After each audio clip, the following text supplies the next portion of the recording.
अस्सलाम वालेकुम बच्चों, उम्मीद है आप सब लोग खैरियत से होंगे। आज हम ये चैप्टर शुरू करने जा रहे हैं। आज इसको हम डिटेल में पढ़ने वाले हैं, एग्जाम के हिसाब से तैयारी करने वाले हैं। चाहे आप ये कभी भी देख रहे हो साल में, चाहे पेपर में आपके पास 10 महीने बचे हों या फिर 10 दिन बचे हुए हैं, हम आपको ऐसे तैयारी कराने वाले हैं कि आपके है ना फेडरल बोर्ड में 90% से ज्यादा मार्क्स आए। हम आपको इंपॉर्टेंट चीजें एग्जाम्स में क्या क्या एग्जामिनर को चाहिए होता है, ये हमारा पहला लेक्चर नहीं है। तो अगर आपको कुछ चीज समझ ना आए, कंफ्यूजन हो, तो वो इसलिए क्योंकि आपने पहला लेक्चर नहीं देखा हुआ। तो भाई पहला वाला लेक्चर देख लो और ऑर्डर में चलो, बगैर शुरू के कॉन्सेप्ट्स को पढ़े हुए ये आपको कंफ्यूजन, ये पहला लेक्चर नहीं है। अगर आपको पहला लेक्चर देखना है और बाकी सारे चैप्टर्स के भी और इन सारे सब्जेक्ट्स के भी, तो भाई आप जाओ हमारे कमेंट सेक्शन में, यहाँ पे डाली हुई है 4 लिंक।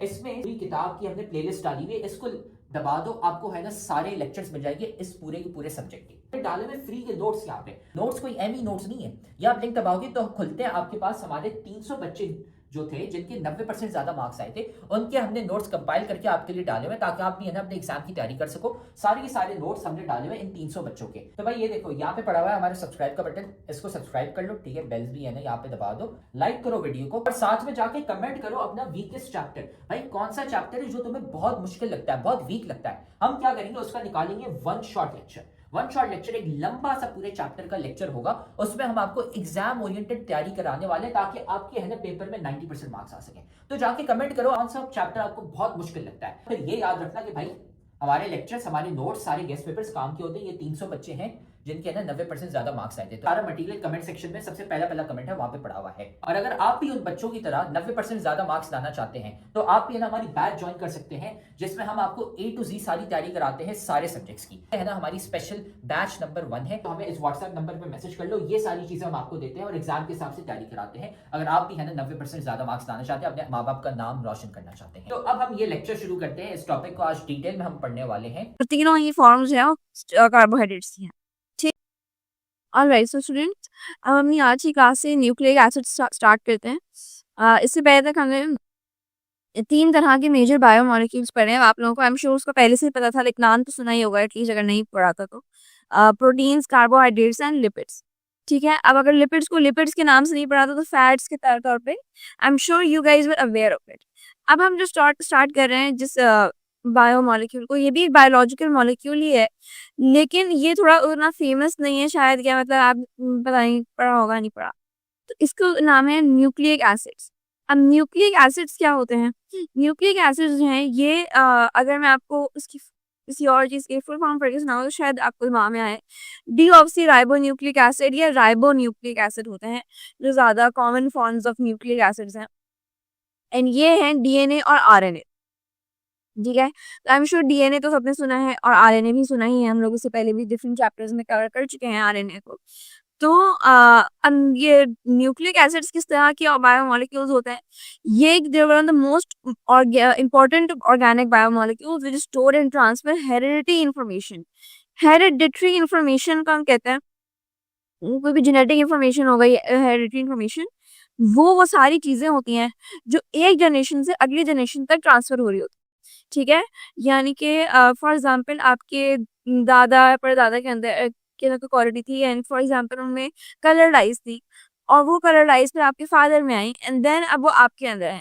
तो मे बी हो सकता है आपकी आई कलर जो है वो बहुत प्रोमिनेंट या ब्लू या ग्रीन इस तरह ना हो, लेकिन वो थोड़ा सा लाइटर शेड ऑफ ब्राउन या एक हेजल शेड की तरफ अगर आ गया, तो ये चीजें वो है हेरिडिटरी इंफॉर्मेशन है, जो कि एक जनरेशन से अगली जनरेशन तक पास ऑन हो ही जाएगा। ठीक है, किसी की फैमिलीज में हो सकता है टॉल हाइटेडनेस ज्यादा होती है, बिकॉज कुछ लोग ज्यादा हाइट के होते हैं, टॉल होते हैं, तो वो चीज उनकी हेरिडिटरी इंफॉर्मेशन है। अब ये न्यूक्लिक एसिड जो है ना, ये वो चीजें कैरी करती हैं, ये इनके अंदर वो स्टोर करने वाली, और मतलब जो इंफॉर्मेशन स्टोर करके अगली जनरेशन तक पास ऑन करने वाली जो क्वालिटी होती है वो इनके अंदर होती है। ठीक है, अब वो हम भले डीऑक्सीराइबोन्यूक्लिक एसिड डीएनए की बात करें या आरएनए की बात करें, दोनों ही काफी सारी मतलब सब यूनिट से मिलकर बनी, मेनी यूनिट्स कॉल्ड न्यूक्लियोटाइड्स। अभी तक हमने जितनी भी चीजें पढ़ी हैं सभी डिफरेंट यूनिट से मिलकर बने हैं, तभी वो मेजर लाइक कॉम्प्लेक्स बायोमोलिक्यूल्स कहलाते हैं ना, जाहिर सारी चीजें। जैसे प्रोटीन्स थे वो अमाइनो एसिड के सब यूनिट से मिलकर बने थे, कार्बोहाइड्रेट्स हैं तो वो उसके ग्लूकोज के मोनोसेक्राइड से मिलकर बने, एंड लिपिड जो थे वो फैटी एसिड एंड ग्लिसरॉल से मिलकर बने थे। वैसे ही यहाँ पर न्यूक्लिक एसिड जो है वो न्यूक्लियोटाइड्स से मिलकर बने हैं, ठीक है। Like the main small molecule जो है उसका, वो इट्स न्यूक्लियोटाइड। ओके, तो या दिस इज अबाउट इट। तो इनका जो हमारा, अगर हम बात करेंगे कि जो सब यूनिट जो है वो है न्यूक्लियोटाइड। अब हम स्ट्रक्चर के ऊपर डिस्कस पे आ जाते हैं। ये स्ट्रक्चर है। अच्छा, इसमें मैं वही कह रही हूँ कि आप भले डायग्राम्स को उस तरह याद नहीं हो तो भी ठीक है, लेकिन तीनों अलग से पार्ट्स पता होने चाहिए, क्योंकि ये चीजें एग्जाम में आ सकती हैं। लेकिन मे भी हो सकता है कि ड्रॉ करने को ना आए, विच इज फाइन, या आइडेंटिफाई करने को ना आए, लेकिन पता होना चाहिए कि कौन से तीन सब यूनिट पार्ट से मिलकर बना है। इनके तीन चीजें हैं जो न्यूक्लियोटाइड बनाती हैं, मतलब या हाँ, न्यूक्लियोटाइड के उसमें स्ट्रक्चर में तीन होती हैं। एक होता है राइबोज शुगर, या वो सही रहा, राइबोज शुगर, या हम कहें उसको pentose sugar. Pentose sugar, remember अभी हमने जब कार्बोहाइड्रेट्स पढ़े थे तो उसमें हमने बात की थी कि पेंटोज मीन्स के 5 कार्बन एटम वाला शुगर, कि जिसमें 5 कार्बन होंगी। हेक्सोज शुगर वो थी जो कि ग्लूकोज है, कि C6H12O6, तो ग्लूकोज हैज अ H6, यानी हेक्सोज शुगर है वो, 6 कार्बन एटम्स। और जो न्यूक्लियोटाइड है या हमारे पास की चीजें, उनमें पेंटोज होती है। पेंटोज मीन्स 5 कार्बन, पेंटागन वगैरह से याद रख लेना। This is one part. Then there is a nitrogen base.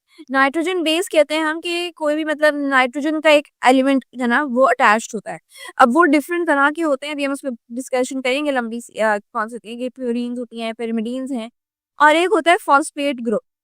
अभी तक हमने डिफरेंट तरह के ग्रुप्स पढ़े। एक एल्काइल ग्रुप पढ़ा था, उसमें प्रोटीन्स के अंदर अमाइनो एसिड्स के स्ट्रक्चर में, एक आर ग्रुप जिसको हम एल्काइल ग्रुप कहते हैं, या उस तरह से। तो वो चीजें इसमें, हर चीज में अलग अलग तरह के ग्रुप होंगे। ये केमिकल स्ट्रक्चर कहलाता है, ठीक है। तो अब ये केमिकल स्ट्रक्चर आपको इस तरह बताना चाहिए कि अलग अलग कॉम्पोनेंट्स क्या है। First component is a pentose sugar, यानी कि 5 कार्बन शुगर के, बिकॉज, और ये पेंटोज शुगर की जो टाइप है, बिकॉज जैसे अगर मैं कहूँ हेक्सोज शुगर की एक टाइप ग्लूकोज है, तो वैसे ही पेंटोज शुगर की वन टाइप इज राइबोज। सही है, ये वाली स्पेलिंग है राइबोज की। तो राइबोज शुगर, तो इसलिए अगर आप डीऑक्सी राइबो की बात करें तो डीऑक्सी मीन्स कि without oxygen, and ribose mean ribo. तो वो राइबो न्यूक्लिक एसिड अगर आ रहा है किसी चीज में, तो राइबो मीन्स राइबोज शुगर, ठीक है। ये नाम से मैं बता रही हूँ। ये फुल फॉर्म देखो आप इनकी। तो डीऑक्सी का मतलब हो गया कि ऑक्सीजन के बगैर है। अभी हम बाद में पढ़ेंगे कि डीएनए और आरएनए में क्या फर्क होता है, तो आपको समझ में आ जाएगा कि डीऑक्सी राइबो न्यूक्लिक एसिड क्यों है और इससे राइबो न्यूक्लिक एसिड क्यों है। बट बात ये है कि ये देखिए, ये राइबो है लिखा है यहाँ पर, दिस इज राइबो, एंड बाकी तो nucleic acid means nucleic acid. This is ribo जो है ना, राइबो पार्ट, ये इसका पेंटोज शुगर है या राइबोज शुगर है। Alright, then nitrogen base, nitrogen containing ring structure की फॉर्म में होता है नाइट्रोजन, दिस वन, ये जो है this is the nitrogenous base. Ring structure कैसे, देखो ये नजर आ रहा है, दिस ऐसे ही करके ये यूं ऐसे एक स्ट्रक्चर बना रहा है, और ये, तो अगर ये इस तरह का है टू वाला, दिस इज अ प्यूरीन। और अगर सिंगल रिंग होता है, अगर सिर्फ एक ही पार्ट होता है इसका, तो पिरिमिडीन होता है। अभी हम उसमें भी आगे जाकर डिस्कशन करेंगे। बट दिस वन, ये जिस तरह का मैंने स्ट्रक्चर को हाईलाइट किया है यहाँ पर आके नाइट्रोजन बेस में, ये चीज, ये रिंग स्ट्रक्चर क्योंकि है, तो इसको हम कहेंगे कि ये नाइट्रोजन बेस है। और ये कार्बन, उसकी जो पेंटोज शुगर है, बेसिकली देखो, this is one side, two, ओह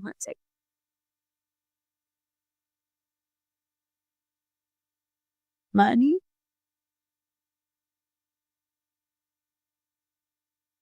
बहुत ही मैंने गंदा बनाया। But like basically what I mean to say is कि ये फॉर एग्जांपल दिस इज, ये पेंटोज शुगर है ना, 1 2 3 4 5 साइड्स हैं इसकी। इसकी जो फर्स्ट कार्बन आइटम होता है, दिस वन, इस पर हमेशा, लाइक ये चीज एक फैक्ट है, तो इसमें ऐसा नहीं है कि यहाँ डायग्राम में ऐसे बना हुआ है, लेकिन this is like a fact कि ये हर डीएनए और हर आरएनए में, या जितने भी न्यूक्लिक एसिड्स हैं आपके बॉडी में जितने पाए जाते हैं, उन सब में यही है कि उनके स्ट्रक्चर में जो फर्स्ट कार्बन एटम है, यानी जो राइबोज का, जो पेंटोज शुगर का जो फर्स्ट कार्बन एटम है, बिकॉज नंबरिंग होती है ना हमेशा कार्बन एटम की, this is 1, this is 2 3 4 and 5। तो जो नंबर 1 होता है, हमेशा फर्स्ट कार्बन एटम के ऊपर एक नाइट्रोजन बेस अटैच्ड हो। तो ये वाली जो नाइट्रोजन बेस हम पढ़ रहे थे, जिसकी बात करें कि मैं, ये जो रिंग स्ट्रक्चर जिसका है, प्यूरीन हो गई या पिरिमिडीन हो गई, ये अटैच्ड कहाँ होगा, this is attached on the first carbon atom, first carbon atom of a pentose sugar. ठीक है, ये स्ट्रक्चर में चीजें थोड़ी डिटेल में हैं, ये इनको याद करना। तो ये प्यूरिन होते हैं या वो होता है। फिर आता है फॉस्फेट ग्रुप, ये वाला चीज राइट पे स्ट्रक्चर बना है, दिस इज फॉस्फेट ग्रुप। और ये फिफ्थ कार्बन एटम पर अटैच होता है हमेशा, सही है। Acid attach with fifth carbon of pentose sugar, और ये हमेशा फर्स्ट कार्बन पे अटैच होता है। बाकी वालों की नंबरिंग आप कुछ भी कर सकते हो, बट पहले कार्बन पे हमेशा पेंटोज शुगर अटैच होगी, और आखिरी कार्बन पर जो कि फाइनल फिफ्थ कार्बन एटम है, उसके ऊपर हमेशा एक फॉस्फेट ग्रुप अटैच होगा, ठीक है, एनी बेसिस पर। तो अब नाइट्रोजन बेसिस जो है वो मतलब देखो, ये पता चल रही बात है, पेंटोज शुगर जो है न्यूक्लिक एसिड में दो तरह की होती है, या तो डीऑक्सीराइबोज होगी या राइबोज होगी। तो अगर राइबोज, सॉरी, अगर और राइबोज के अंदर ऑक्सीजन नहीं है, ठीक है, जो मतलब उसका स्ट्रक्चर विदाउट ऑक्सीजन या विद लाइक ज्यादा कार्बन डाइऑक्साइड, वो वाला हम कहेंगे दिस इज डीऑक्सीराइबोज, जो कि डीएनए बनाता है। और अगर इट्स लाइक विद ऑक्सीजन तो वो होगी राइबोज शुगर इन आरएनए, जो कि आरएनए में नॉर्मली होनी चाहिए, ओके। अब जो नाइट्रोजन बेसिस हैं वो दो तरह की होती हैं, एक होती है पिरामिडीन्स।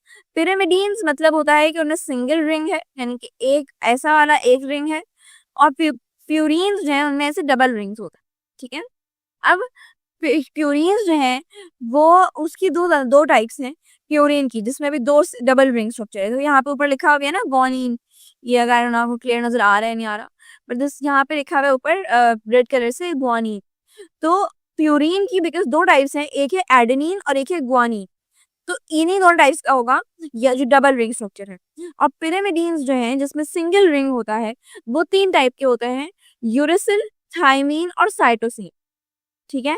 अब इसमें एक डिस्टिंक्शन क्लियर कर लो, ये बात अपने पास अगर नोट्स बना रहे हैं आप लोग, ये जो भी कर रहे हैं लिख लें।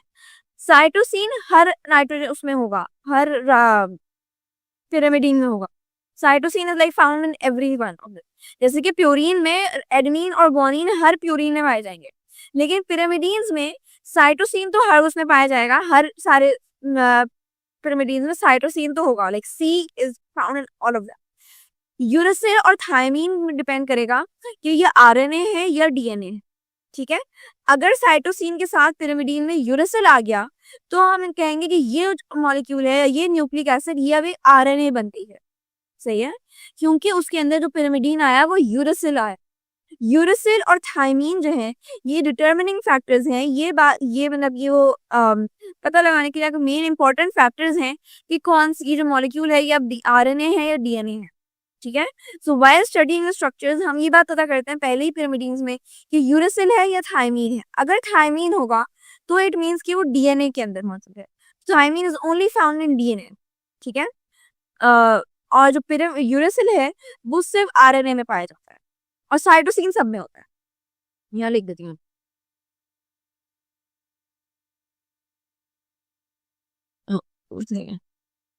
साउंड इन ऑल टाइप्स, ठीक है। तो अब देखो फॉर एग्जाम्पल इसमें होता ही है कि ऐसे करके ना लैडर सी बनती है, अभी हम आगे जाकर इसके ऊपर डिस्कशन करेंगे।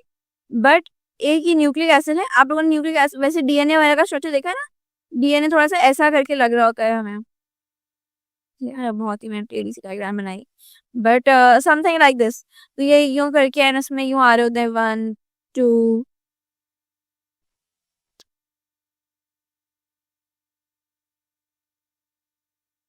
3 4 समथिंग, सही है। अब इमेजिन करें कि यहाँ पूरे पे इस तरह की लाइंस बनी हुई हैं, बस हो नहीं बात।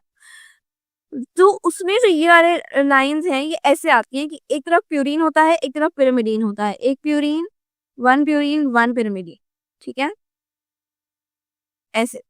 तो अगर ये प्यूरीन जो है, प्यूरीन तो दो ही ऑप्शन है प्यूरीन के पास, एडेनिन होगा या ग्वानिन होगा, ए जी। भाई ये लेक्चर तो तुम बहुत मजे से देख रहे हो, लेकिन तुम्हें पता है कि लेक्चर देखने से खाली 90% मार्क्स नहीं आ जाते। असल में भाई मार्क्स कैसे आते हैं, तो भाई ये लेक्चर देखने के बाद आपने नोट्स खुद के बनाने होते हैं, और फिर साथ में आपने प्रैक्टिस भी करने होते हैं सवाल। भाई ये हमारा फेवरेट कोट है, 90% marks don't come from just hard work, they come from consistency, smart strategy and proper revision. भाई स्मार्ट तरीके से पढ़ो, स्मार्ट तरीका ये हमने आपको बताया हुआ है, तो साथ में हम आपको तरीका भी नहीं बता रहे, साथ में हम आपको दे रहे हैं भाई नोट्स। जाओ कमेंट सेक्शन में, नोट्स में से आपको मिल जाएंगे भाई उन बच्चों के नोट्स। 300 बच्चे थे जिनके 90% ज्यादा मार्क्स आए थे, उनके नोट्स वहां पे पड़े हुए। लेकिन साथ में उधर नीचे हमने आपको सवाल भी दिए हुए प्रैक्टिस के लिए। ये यहाँ पे पूरी गूगल शीट पड़ी हुई है भाई, यहाँ से जाके सवाल प्रैक्टिस करो। खाली ऐसा कुछ नहीं होता कि हाँ हम लेक्चर देखेंगे हमारे मार्क्स आ जाएंगे, नहीं भाई, नोट्स पढ़ने होते हैं और साथ में इनकी प्रैक्टिस भी करनी होती है सवालों की। पिरामिडियंस में ऑप्शन है, होते दो ही है सिर्फ, लेकिन एक ऑल्टरनेटिव नहीं चलते हैं। या तो एक तो साइटोसिन होगा, ठीक है, यहाँ पर मतलब फॉर एग्जांपल मैं ए लिख देती हूँ, ए एंड इधर सी, फिर ये एक जी आ गया, जी, एंड ये एक टी, ठीक है। अगर टी आ गया तो क्या होगा ये, तो ये थायमीन बन गया, बिकॉज इसमें थायमीन वो थायमीन है, thymine is found in DNA. अगर इस टी की जगह मैं यहाँ पर लिख देती कि ये यूरासिल है या यू है, तो जी यू ए सी, ओके, ए सही, ए सी, तो ये पता चल गया आपको प्योरीन है, पिरामिडीन सही बन रहा है। जी यूग्वानिन और यूरासिल अगर आया तो दैट वुड मीन कि ये अब आरएनए का स्ट्रक्चर है, सही है। Is that clear students? Is this clear? मैं यहाँ से पढ़ के तो आती हूँ, then I will take your questions. Purines, which are nitrogen containing double ring structures, adenine and guanine. Pyrimidines, which are nitrogen containing single ring structures, यानी single ring होता है इनमें, और ये double ring है जिसमें मैंने बताया। Cytosine, thymine and uracil. Name of the nucleotides are given on the basis of the type of pentose sugar and nitrogen base they have. इनका नाम ही इस बात पर दिया गया है कि कौन सा पेंटोज शुगर है और कौन सी नाइट्रोजन बेस मौजूद है। DNA molecules consist of 4 different types of nucleotides called deoxyribonucleotides. ठीक है, DNA में 4 टाइप के होते हैं। Each deoxyribonucleotides can have any one of the nitrogen base from adenine, cytosine, guanine and thymine. ठीक है, यानी इन चारों में से कोई होगी। वही बात जो मैंने बताई कि डीएनए में थायमीन हो और आरएनए में बाकी जो 4 टाइप्स हैं उनमें जो होनी हो सकती है, उसमें या तो एडेनिन, गुआनिन, साइटोसिन या यूरासिल होगा, ठीक है। तो ये सुना होता है। So DNA nucleotides can have thymine, DNA में थायमीन होगा, while RNA nucleotides can have uracil as nitrogen base. Alright students, can start करते हैं। तो यहाँ पे अभी हमने डिस्कस भी किया कि स्ट्रक्चर किस तरह। अभी देखो यहाँ पे ये जो बना हुआ है ना, ये इन्होंने सिंगल स्ट्रैंडेड आरएनए का एक स्ट्रक्चर बनाया है। तो ये आरएनए का किस तरह है कि ये आपके पास एक राइबोज शुगर है, ये उसके साथ एक नाइट्रोजनस बेस अटैच्ड है और ये फॉस्फेट ग्रुप है। जो सर्किल है ना इधर बीच में जो सर्किल बना हुआ है, this is the phosphate group. उस फॉस्फेट ग्रुप के साथ एक नाइट्रोजन नेवा का पेंटोज शुगर अटैच्ड है और पेंटोज शुगर के साथ एक नाइट्रोजनस बेस अटैच्ड है which is like adenine, guanine, cytosine whatever, ठीक है। तो ये इस तरह से फिर हम आते हैं स्ट्रक्चर के ऊपर, तो अलग से हम स्ट्रक्चर पढ़ना शुरू करें। तो DNA molecule is polynucleotide as it is made up of many deoxyribonucleotides. Polynucleotide क्या है? अभी तक हमने पहले पोली जहाँ पे पढ़ा, पॉलीपेप्टाइड पढ़ा था हमने प्रोटीन्स में, पॉलीसेकेराइड पढ़ा या पॉलीन्यूक्लियोटाइड पढ़ रहे हैं। तो पोली का मतलब होता है मेनी, ये बहुत सारे न्यूक्लियोटाइड्स मिल रहे हैं, तो इसलिए इसके अंदर बहुत सारे, यहाँ लिखा है as it is made up of many deoxyribonucleotides. Nucleotides की टाइप है कौन सी? डीऑक्सीराइबोन्यूक्लियोटाइड्स, जो कि मिलकर डीएनए बनाती है। तो जब बहुत सारे डीऑक्सीराइबोन्यूक्लियोटाइड्स मिल जाएंगे तो बनाएंगे पॉलीन्यूक्लियोटाइड, ठीक है। तो अगर हम पॉलीन्यूक्लियोटाइड बोल रहे हैं तो उसका मतलब ये नहीं, मतलब उसका यही मतलब है कि बहुत सारे न्यूक्लियोटाइड्स हैं। तो उसको हम ऐसे नहीं कहेंगे so many polynucleotide, it is like polynucleotide enough है। ये जुमला एक अलग से ऐसे लिखेंगे कि DNA molecule is a polynucleotide. Each next nucleotide binds to its phosphate at the third carbon of pentose sugar of previous nucleotide. So, अब जो हर न्यूक्लियोटाइड का जो मतलब अगला वो है, देखो इसे कि ईच नेक्स्ट न्यूक्लियोटाइड, एक न्यूक्लियोटाइड ये है लाइक दिस इज वन, ये पूरा यहाँ पे उन्होंने बनाया हुआ है डॉट्स के साथ ना, इसको सर्कल किया हुआ है, ये पूरी चीज ये एक न्यूक्लियोटाइड है। तो अब ये वाला न्यूक्लियोटाइड जो है ये अगले से कैसे अटैच्ड है? ये इसके फॉस्फेट्स आपस में अटैच होते हैं। ये वाला जो फॉस्फेट है ये फर्स्ट कार्बन एटम पे था और ये थर्ड कार्बन एटम एक फॉस्फेट आयन से अटैच्ड है। देखते थर्ड कार्बन, इसका जो थर्ड कार्बन एटम है उसके ऊपर एक फॉस्फेट अटैच हो जाएगा और ये फॉस्फेट जो है ये अगले मतलब आपको न्यूक्लियोटाइड से कनेक्ट करता है, ठीक है। यानी इस राइबोज शुगर का जो पहले न्यूक्लियोटाइड का ऐसे समझना कि ऊपर से नीचे तक एक लैडर की तरह, एक सीढ़ी की तरह ऊपर से नीचे चल रहा है।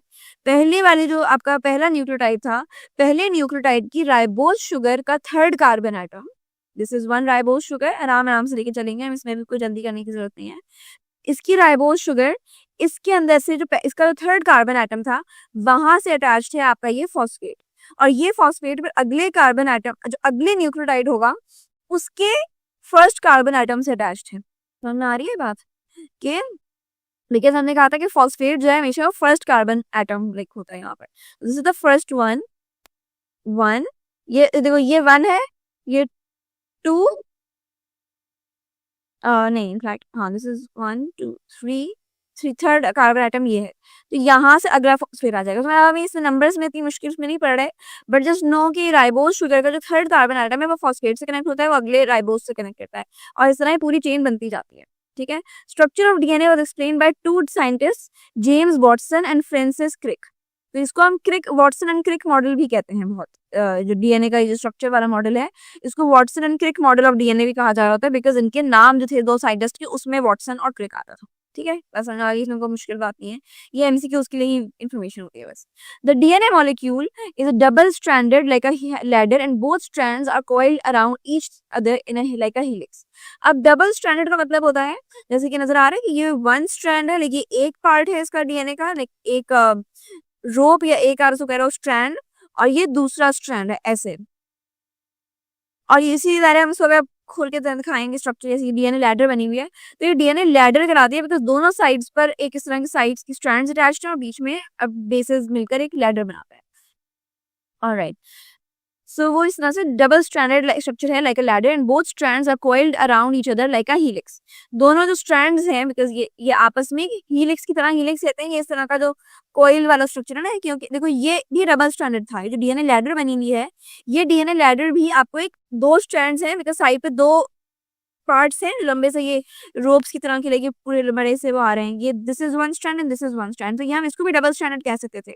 लेकिन जब डबल स्ट्रैंडेड आपस में एक दूसरे के ऊपर रोल होता है, तो ये हो जाता है हेलिक्स वाला स्ट्रक्चर, ये यूं करके इसके ऊपर यूं आ रहा है, ये ऐसे जा रहा है, this is a helical structure, ये बात कर रहे हैं। Both strands of DNA are molecular anti parallel, यानी कि oppositely oriented to each other, यानी ऐसा नहीं है कि ये इस, अगर ये वाला जो स्ट्रक्चर है जो आपको लैडर में नजर आ रहा है, डीएनए लैडर में, this is a parallel structure, कि ये वाला चीज इस वाले पार्ट से नहीं मिलेगी, तो ये पैरेलल चल रहे हैं एक दूसरे के। सही है। पैरेलल का कॉन्सेप्ट मैथ्स में या कहीं पढ़ा है ना, कि पैरेलल होता है कि वो 2 लाइंस आपस में मिलती नहीं है, तो ये वाली जो लाइन है, दिस ब्लू लाइन, ये इस ब्लू लाइन से कभी नहीं मिलेगी, ये आपस में पैरेलल है। लेकिन जो डीएनए का स्ट्रक्चर होता है, जो हम असल में पढ़ते हैं, असल स्ट्रक्चर है जो हेलिक्स वाला स्ट्रक्चर है, वो एक्चुअली पैरेलल नहीं है, वो एंटी पैरेलल है, यानी कि वो ऑपोजिटली ओरिएंटेड है, एक दूसरे के ऊपर मिलकर जा रहे हैं, मतलब एक दूसरे के ऊपर से घूम फिर के जा रहे हैं, तो इसलिए वो anti parallel, it's not parallel. The backbone in uprights of molecule are composed of sugar and phosphate part of nucleotide, while bases form the rings. जो आपकी बैकबोन है डीएनए की, यानी जो कि बिल्कुल जिसको जो स्ट्रेट रख रही है, वो जो है वो शुगर से और फॉस्फेट से बनती है मिलकर। ठीक है, वही यहाँ पता है शुगर कौन सी है, राइबोज शुगर है, and that phosphate part of nucleotide, while bases form the rings, और जो बेसेस हैं वो तो इनकी साइड की रिंग्स बना रही हैं, यानी साइड के parts. This is about it. The amount of adenine and thymine is always equal, and amount of cytosine and guanine is always equal in DNA molecules. ये क्यों है? क्योंकि जैसे मैंने भी आपको बताया कि जो पेयर्स होते हैं हमेशा प्यूरिन विद प्यूरिन का पेयर हमेशा पिरिमिडीन से बनेगा, और पिरिमिडीन का पेयर हमेशा प्यूरिन से बनेगा। तो आप ऐसा नहीं कर सकते कि एडेनिन और गुआनिन ही आपस में पेयर बना रहे हो, तो एडेनिन का पेयर हमेशा थाइमिन के साथ बनता है, अभी हमने ये बात पढ़ी थी यहाँ पर। एडेनिन हमेशा बनाता है अपना पेयर विद थाइमिन, और गुआनिन अपना पेयर बनाती है विद साइटोसिन। ठीक है, तो यहाँ पर ये बात हो रही है कि जो अगर एडेनिन और उसका एडेनिन और थाइमिन आपस में पेयर बना रहे हैं, तो जाहिर है इन दोनों की क्वांटिटीज इक्वल होनी चाहिए, बिकॉज ये पेयर्स हैं। ठीक है, पार्टनर्स हैं, पेयर हैं, तो इनकी क्वांटिटीज इक्वल होंगी, और गुआनिन की क्वांटिटी साइटोसिन से सेम होगी। तो आप इसमें ये नहीं कह सकते कि गुआनिन की क्वांटिटी एंड थाइमिन की क्वांटिटी आर सेम, या गुआनिन एंड साइटोसिन, एडेनिन और गुआनिन की सेम है और साइटोसिन और थाइमिन की सेम है, नहीं, दे मैच विद देयर पार्टनर्स। तो अगर ये ऐसा, मतलब यहाँ पे देख रहे हो साइटोसिन और गुआनिन है, तो ये इनकी आपस में सेम क्वांटिटीज होंगी, एडेनिन और थाइमिन की सेम क्वांटिटीज। तो this is just a fact, ये पता होना चाहिए, बिकॉज ये आपस में पार्टनर्स हैं, हमेशा इक्वल होते हैं डीएनए मॉलिक्यूल के अंदर। Base pairing between the both strands is highly specific. Adenine of one strand always paired with thymine of other strand, while cytosine of one strand always paired with guanine of other strand। ये वही बात है कि जो pairing होती है ये हमेशा स्पेसिफिक है, ये हमेशा ऐसा ही है। ये नहीं है कि आज मेरा दिल चाह रहा है कि मैं पेयर बना लूँ थायमीन के साथ और कल मेरा दिल चाह रहा है मैं साइटोसिन के साथ पेयर बना लूँ, नहीं। ये हमेशा एक यही स्पेसिफिक पैटर्न फॉलो होता है कि एडेनिन का पेयर हमेशा साइटोसिन के साथ, उसके थायमीन के साथ बनेगा, sorry adenine is always with thymine and cytosine is always with guanine. तो ये हमेशा इनकी यही ऐसे ही पेयरिंग होती है। Due to this base pairing principle, bases because आपको पता है ना ये नाइट्रोजन बेसेस हैं, इसलिए हम इसको बेस कह रहे हैं। और ये बेस पेयर्स बन जाती हैं जब वो आपस में पेयर बना लेते हैं, जब ये साइटोसिन और गुआनिन आपस में एक साथ मिलकर पेयर बना लिया तो this becomes a base pair, right? This is base pair or proper base pairing in children. So due to this base pairing principle, the sequence of nucleotides in one strand is complementary to the sequence of nucleotides in the other strand. यानी इसके अंदर जो sequence है वही वो similar होगी to the next pairing वाली, ठीक है? तो ये इसीलिए because इनकी same quantities है। Both strands of DNA are held to held by weak hydrogen bonds. There are 2 hydrogen bonds between adenine and thymine and 3 hydrogen bonds between cytosine and guanine. यानी bonding I am sure आप लोगों ने chemistry में थोड़ी बहुत पढ़ी होगी। Bonding bonds कहते हैं कि जब कोई चीज आपस में इसको साथ अपना टाइम लेवल गुजारना होता है ना, साथ में लाइक अगर स्ट्रक्चर बनाना है या कुछ करना है तो वो बॉन्ड बना लेते हैं, या तो आयनिक बॉन्ड होंगे, कोवेलेंट बॉन्ड्स होंगे, I don't want to go in that detail, वो केमिस्ट्री के लिए ही आपकी सही है, लेकिन ये बॉन्ड्स बन जाते हैं। तो यहाँ पर बिकॉज डीएनए इनको आपस में साइटोसिन और गुआनिन को अगर आपस में रखना है और थायमीन और एडेनिन को रखना है तो इनके बीच में भी बॉन्ड्स बनने चाहिए। वो बॉन्ड्स हाइड्रोजन बॉन्ड्स होते हैं और हाइड्रोजन बॉन्ड्स यूजुअली वीक होते हैं, यानी कि वो ब्रेक हो सकते हैं। तो यहाँ पर भी ऐसा ही है कि वो ब्रेक हो सकते हैं, मसला नहीं है, लेकिन वो वीक हाइड्रोजन बॉन्ड्स इनकी अपने आपस में बीच में है। जो एडेनिन और थायमीन के बीच में है वो 2 हाइड्रोजन बॉन्ड्स होते हैं, 2 बॉन्ड्स बीच में बनेंगे, और साइटोसिन और गुआनिन के बीच में 3 हाइड्रोजन बॉन्ड्स बने, ठीक है? ये सारी बातें बहुत फैक्चुअल हैं, इसमें हमें समझाने का कुछ है नहीं, बस यही बात है कि आपने याद रखने होंगे points. The diameter of double helix of DNA is thoroughly uniform is about 2 nanometers. ये चीज भी 2 नैनोमीटर वाली MCQ के लिए इंपॉर्टेंट है, इसमें कुछ थ्योरेटिकल या कोई इस तरह की बात नहीं है जो समझाई जा सके। ये बस यानी कि डायमीटर कहते हैं कि दिस बेसिकली लाइक ये एक सर्कल होता है, दिस इज अ सर्कल, और इस सर्कल के जो बीच का पार्ट है लाइक जिससे जितना ये कितना वाइड है वो जो चीज उसको कहते हैं डायमीटर, ठीक है? ये मैथ्स का कॉन्सेप्ट है अगेन। तो ये डायमीटर जो है डीएनए का, जो आपस में इनके हीलिक्स का डबल हीलिक्स के बीच में जो पार्ट बनता है ये हमेशा सेम होता है और एक यूनिफॉर्म रहता है, यानी कि एक इक्वल ही डिस्टेंस रहता है पूरे डीएनए के बीच में। ऐसा नहीं है कहीं पर बहुत बड़ा है कहीं पर बहुत छोटा है, और वो डिस्टेंस है, वो डायमीटर जो है वो 2 नैनोमीटर्स का होता है, ये बहुत ही छोटा सा होता है, लाइक 2 नैनो। तो उम्मीद है अब आपको है ना ये टॉपिक समझ आ गया। हमने सारे के सारे सब्जेक्ट्स और सारे के सारे चैप्टर्स के हमने नोट्स डाले हुए हैं, लेक्चर्स डाले हुए हैं। इधर कमेंट सेक्शन में चले जाओ, नोट्स पढ़े हुए हैं, लेक्चर्स पढ़े हुए हैं, गेस्ट पेपर भी हम आपको दे रहे हैं और इंपॉर्टेंट चीजें भी बता रहे हैं ताकि आपको है ना एग्जाम की डेट्स भी पता चल जाए और आपका एग्जाम मिस ना हो जाए। सारी चीजें हमने कमेंट सेक्शन में डाली थी, वहां से है ना जाके वसूल कर लो इसको। तो आप देख रहे हो कि हमारी इतने सारे बच्चे हैं जिनके 90% ज्यादा मार्क्स आए। क्यों? सवाल देने के साथ साथ हम सिखाते हैं कि भाई आंसर कैसे लिखते हैं। आंसर लिखने का एक तरीका होता है, वो तरीका हम सिखाते हैं सिर्फ और सिर्फ हमारी बैच वाले बच्चों को, इसलिए हमारे इतने सारे बच्चे हैं जिनके 90% ज्यादा मार्क्स आए हैं। तो अगर आप भी हमारी बैच ज्वाइन करना चाहते हैं ताकि आपके भी 90% से ज्यादा मार्क्स आए तो हमारी बैच के लिए इस व्हाट्सएप नंबर पे हमें मैसेज कर लो, आपको ये सारी चीजें मिल जाएंगी। हम आपको सिखाएंगे कि भाई आंसर कैसे लिखते हैं। टॉपर बच्चे जो 90% ज्यादा मार्क्स लाते हैं वो आंसर कैसे लिखते हैं ताकि एग्जामिनर मार्क्स काट ही ना सके, ताकि वो एग्जामिनर बोले भाई ये लो फुल मार्क्स। हमें इस व्हाट्सएप नंबर पे मैसेज कर लो और हम आपको ऐड कर लेंगे हमारी बैच में, और फिर आप भी है ना 90% से ज्यादा मार्क्स ला सकते हैं।